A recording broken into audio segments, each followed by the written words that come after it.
Hello students, मैं अपने इस वीडियो में आपको मूलानुपाती सूत्र और अणुसूत्र के अंकित प्रश्न करना सिखाऊंगी। ठीक है, तो आप लोगों ने इसको ध्यान से देखना है और समझना है। तो पहला है क्वेश्चन, ए कार्बनिक पदार्थ का अणुसूत्र भार दे रखा है कितना 78। ठीक है, इसमें 92.4% कार्बन तथा 77.6% क्या है हाइड्रोजन उपस्थित है। इसके अणुसूत्र की गणना कीजिए।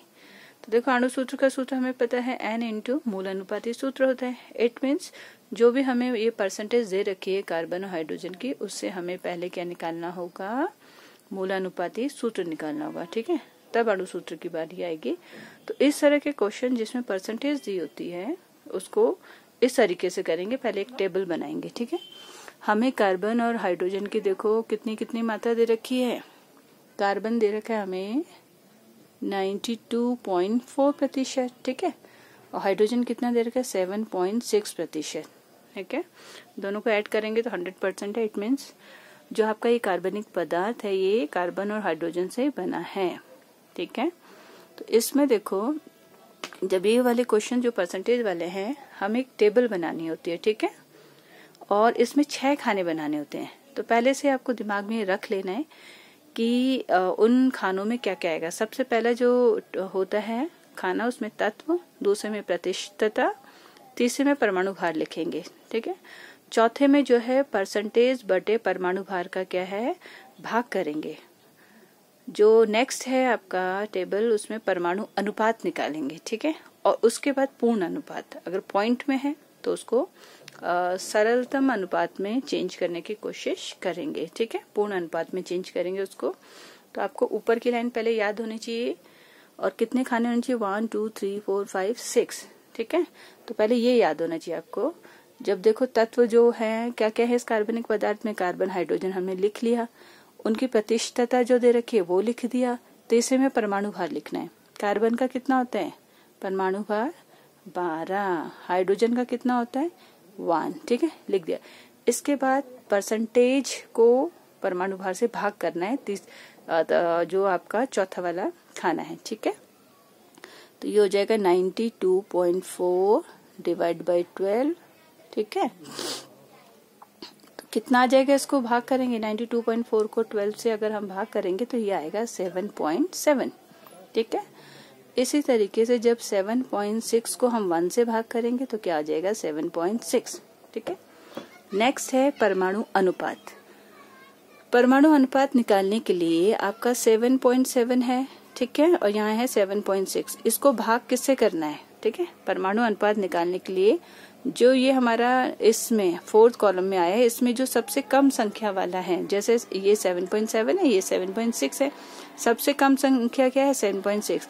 तो इन दोनों जो हमारे पास हैं रिजल्ट, उनको 7.6 से क्या है भाग करेंगे। ठीक है, परमाणु अनुपात में क्या है, जो दोनों संख्याएं आ रखी हैं, रिजल्ट आ रखे हैं, उसमें जो कम होगा उससे भाग कर देंगे। ठीक है, तो यहाँ पे तो आ रहा है 1 और यहाँ पे आ रहा है 1.0 समथिंग। तो 1.0 है तो इसको आगे लिखने की जरूरत नहीं है। पूर्ण अनुपात किया गया, इसका 1 ही रहेगा और इसका भी 1। ठीक है, अगर यहाँ पे 1.9 होता तो पूर्ण अनुपात क्या हो जाता है 2 हो जाता है। ठीक है, राउंड फिगर में ले लेते तो 1.0 समथिंग है तो इसको 1 ही मान लेंगे। ठीक है, तो इस तरह से हम क्या देखते हैं, मूलानुपाती सूत्र क्या आ गया, कार्बन के कितने आ गए 1, कार्बन हो गया 1। ठीक है, और हाइड्रोजन के कितने आ गए पूर्ण अनुपात 1। तो इसका मतलब हमारे पास मूलानुपाती सूत्र आ गया CH। ठीक है, अणुसूत्र का फॉर्मूला हमें पता ही है कि N मल्टीप्लाई बाय मूलानुपाती सूत्र। मूलानुपाती सूत्र तो हमारे पास आ गया, लेकिन N नहीं है हमारे पास, तो N निकालेंगे। तो N का सूत्र होता है अणुसूत्र भार बटे मूलानुपाती सूत्र भार।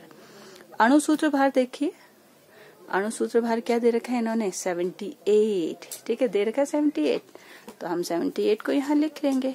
ठीक है, मूलानुपाती सूत्र भार हमें निकालना पड़ेगा इससे।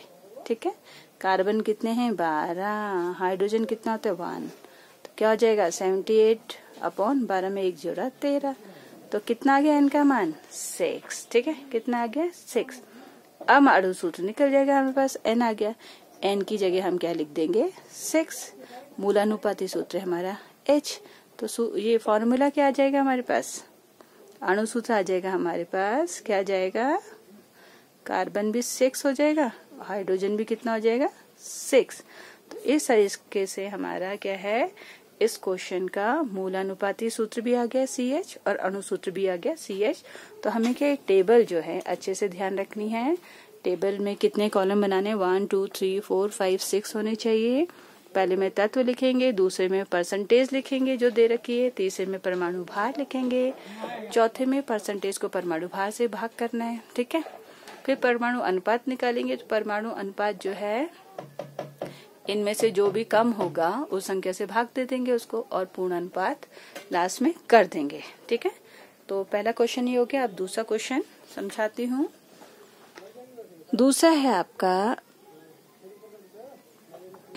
एक कार्बनिक यौगिक में, क्या है क्वेश्चन, एक कार्बनिक यौगिक में कार्बन 61% है, हाइड्रोजन कितना दे रखा है 11.088%, ठीक है।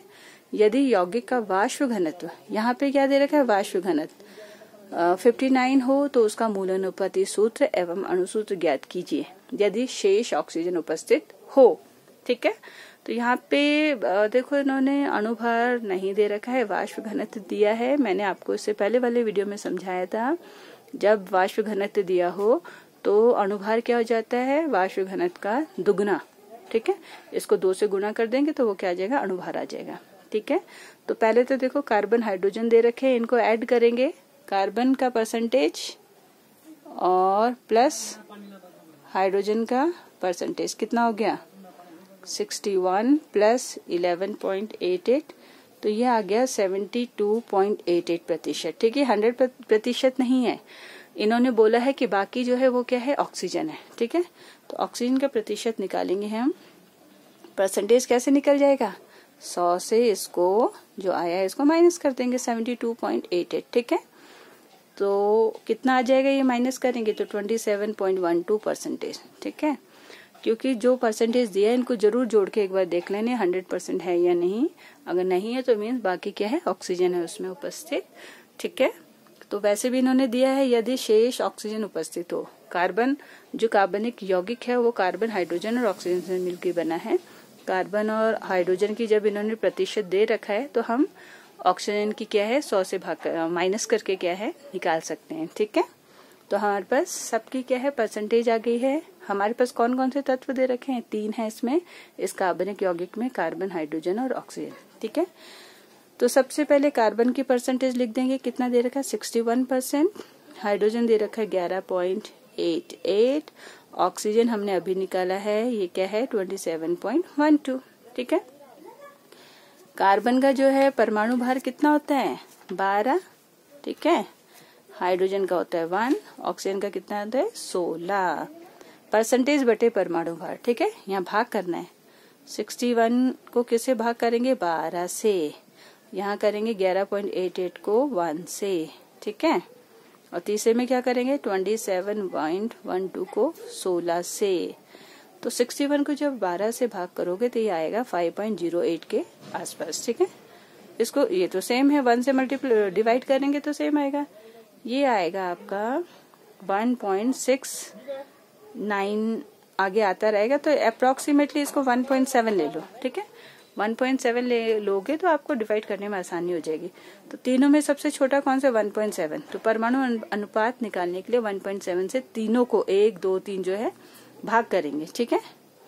तो ये हो गया 5.08 डिवाइड किससे करेंगे 1.7, 11.88 को डिवाइड करेंगे 1.7 और इसको तो 1.7 को 1.7 से, ठीक है।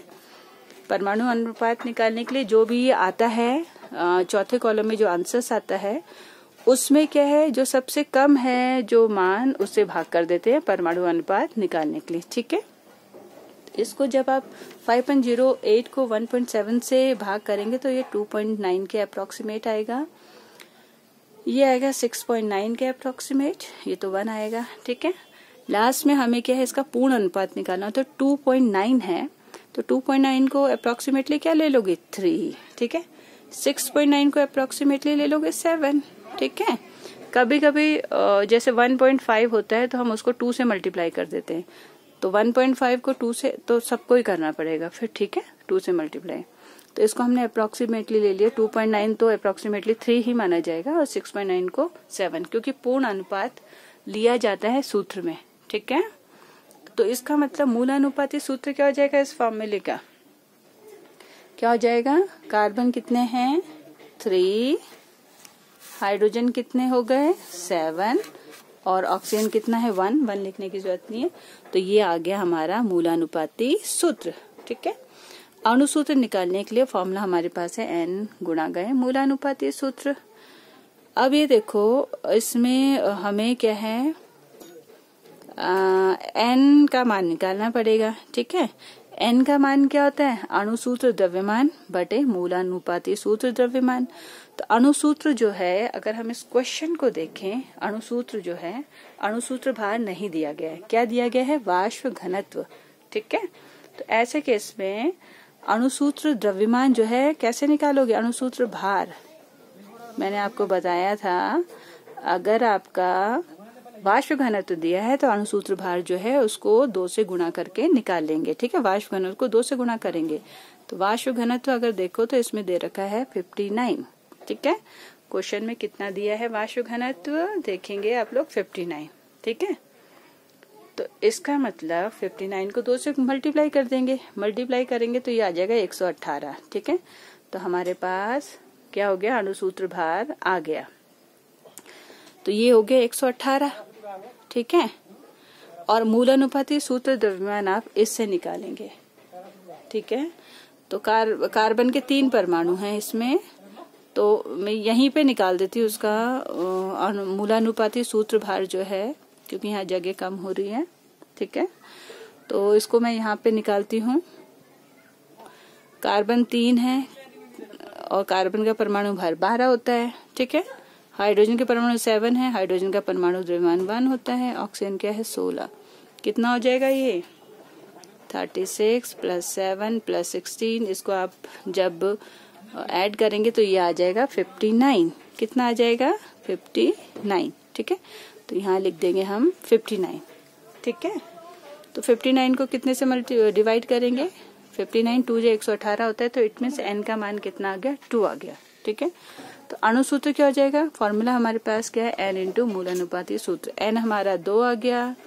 मूलानुपाती सूत्र कितना है? C3H7O। ठीक है, तो 2 से आप इसकी मल्टीप्लाई कर दो। यहाँ कार्बन 3 है, 3 दूनी 6, कार्बन 6 हो जाएगा। हाइड्रोजन 7 है, 7 दूनी 14, और ऑक्सीजन 1 है, तो 2 एकम 2। तो इस तरह से हमारा अणुसूत्र भी आ गया और यहाँ पे मूलानुपाती सूत्र भी आ गया। ठीक है, तो ये क्वेश्चंस बहुत टफ नहीं होते, इम्पोर्टेंट भी होते हैं। आपके मासिक परीक्षाओं में भी पूछे जाते हैं, आपके हाफ ईयरली में भी जरूर आते हैं, आपके एनुअल में भी क्या है इस तरह के क्वेश्चंस आते हैं। तो इनको आप बार बार प्रैक्टिस करेंगे। ठीक है, मैंने आपको 2 एग्जाम्पल समझाए, आप इनके और एग्जाम्पल्स भी जब इनको बार बार प्रैक्टिस करेंगे तो आपको क्या है आसानी से क्वेश्चंस आ जाएंगे। ठीक है, ओके, थैंक यू।